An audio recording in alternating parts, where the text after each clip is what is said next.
Hello everyone, Shabbat Shalom, good Shabbos. This parsha is always read either right before Purim or right after Purim. There's so many topics in this week's parsha. We have the Parah Aduma, the red heifer, and we have the sin of the golden calf. A lot of topics.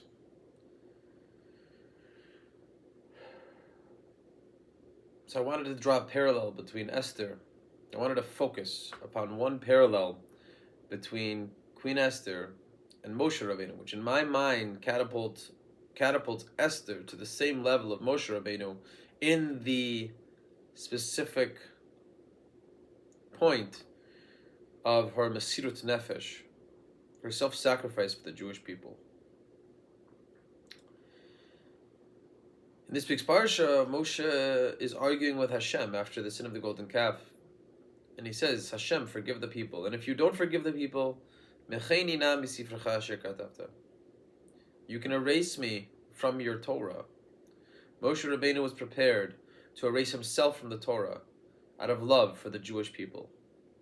In the words of the Lubavitcher Rebbe, his love for the Jewish people was even greater than his unity with the Torah itself.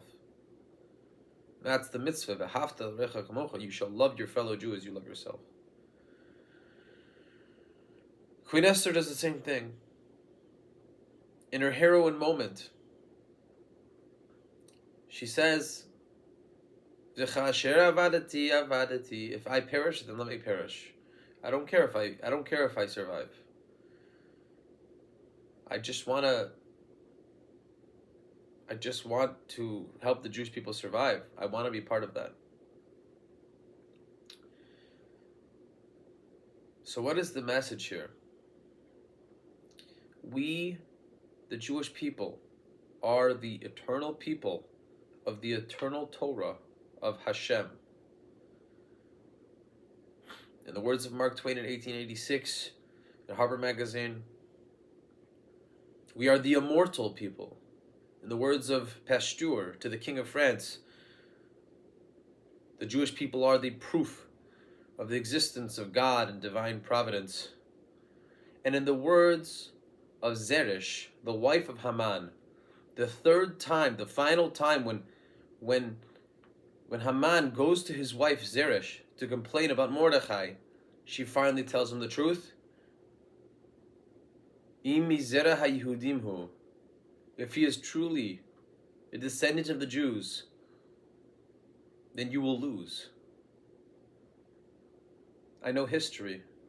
I'm an educated lady, she says. I understand. I didn't realize you were messing with the Jews. If you're messing with Mordechai and Mordechai's a Jew, you're going to fail.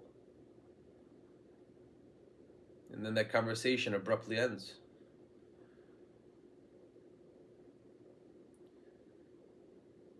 So this week's parsha we have Parah Aduma. What is Parah Aduma all about? All this idea is that it's the quintessential chok. What is a chok? Well, the laws of the Torah can be divided into two categories: chok and mishpat. Mishpat are the laws that we understand. The vast majority of the laws that Hashem gave us are laws that if you study them, you will understand them rationally. You will achieve understanding of rational explanations for those mitzvot. But there's some mitzvot that are chok. Chok means that's that which is supra-rational, above reason. The Parah Aduma, the red heifer, is one such mitzvah. But if you look in the end of Hilchot Me'ilah in the Rambam, chapter 8, halacha 8, the Rambam is very, very clear.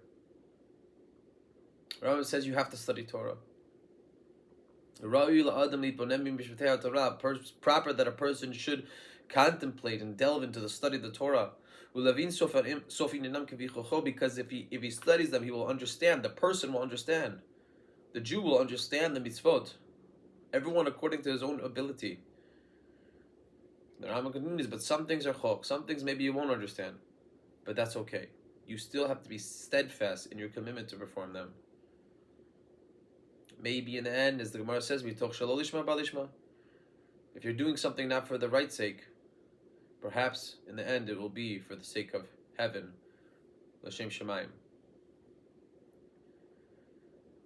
So, back in the Megillah, Mordechai says something fascinating to Esther, and this is the message to take away for this week's Parsha. He says to her, right before she has her greatest heroic moment, where she says, fast for me, and I will go to the king, and I will try to save the Jewish people, and if I perish, then I perish. If I die, then I die, then that's okay. Right before she says that, and she rallies, Mordechai tells her a message that is practical for every Jew, in every location, in every time. He says, Revach v'hatzala yamod la'yudim makom acher. Relief and deliverance will come to the Jewish people from another place, even if you don't act, Esther, even if you don't try to save the Jewish people. We are the eternal people of the eternal Torah of Hashem. We will survive. The question is, what are you going to do about it? Do you want to be part of that Jewish people? You have a right, you have a privilege, you have a Masorah, a tradition that was passed down to you from person to person to person, all the way to Moshe Rabbeinu. The question is, what are you going to do about it? Are you going to study so you understand your Torah, so you know how to act, so you understand the reasons, as the Rambam says? Maybe the Chukim you won't understand. That's okay. They say that even Shlomo HaMelech didn't understand Para Aduma. He understood everything except for Para Aduma, except for the red heifer. But that's okay, because you'll understand most of it if you study. And the only way to do tshuva is to study, so you can understand mechanistically, with precision, exactly what needs to be done.